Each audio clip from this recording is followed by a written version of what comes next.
They've never seen a diet catch on with the public quite like this one. Millions of books have been sold, and everything from snack foods to fast food now bear the Atkins name. But does its popularity make the Atkins diet a healthy choice if you're trying to lose weight? Here's what some local health experts had to say. Waited long enough for the prescription drug benefit the bill includes. But top Democrats are furious over provisions that would subject traditional Medicare to competition from private health plans. You now have several options. The one that's been around the longest is the injectable form. But over the past few years, several topical forms have come out as well. Health experts tout the many benefits of exercise, and there's no doubt it can do wonders for both your physical and mental health. But they want to make sure that you go about getting in shape the right way.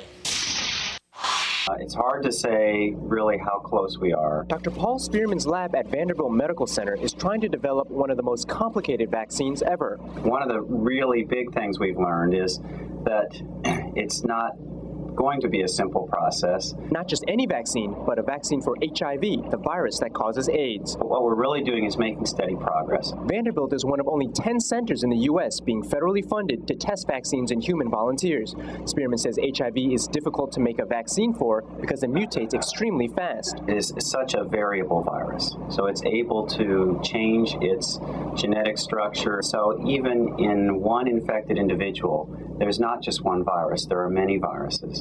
And you have to try to find ways of protecting against populations of different viruses instead of against one. Spearman is trying to make a vaccine using fake virus particles. He showed me a microscopic picture of them. So each one of these is a virus-like particle or a fake HIV particle. So we're investigating how we can use these as a vaccine. The vaccine requires a lot of testing in humans. Most of our trials are done in HIV uninfected, low-risk people who just want to help with the effort.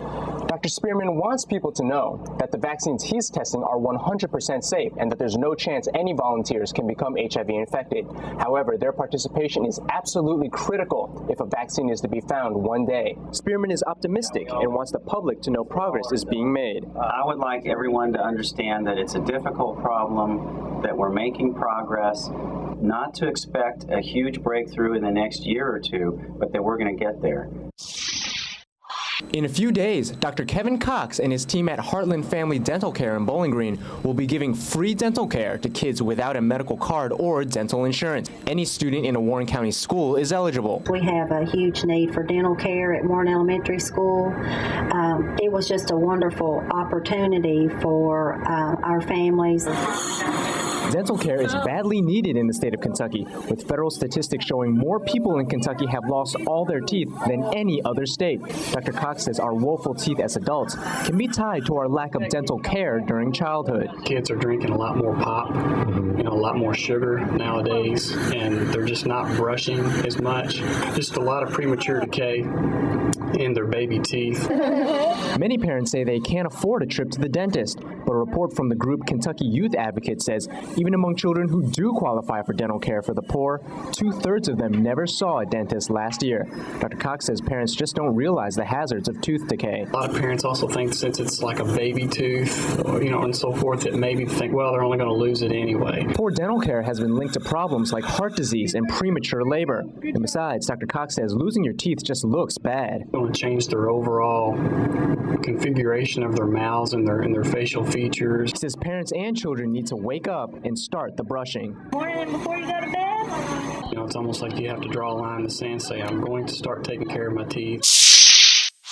For years, experts have taught us. Stay on the line, I'll tell you exactly what to do next. CPR is a combination of both chest compressions to pump the heart. Listen carefully and I'll tell you how to do CPR compressions. And mouth-to-mouth rescue breathing to give oxygen. I'm going to tell you how to give mouth-to-mouth. But now, studies show if you've never been trained in CPR and you're getting instructions over the phone from 911, you can actually save more lives by just doing the chest compressions alone. Faster somebody can start doing compressions real aggressively, the survivability rate increases tremendously. When every second counts, cutting out extra explanations on the phone Pinch the nose closed and completely cover his mouth with your mouth. makes CPR simpler and allows chest compressions to begin sooner, saving more lives.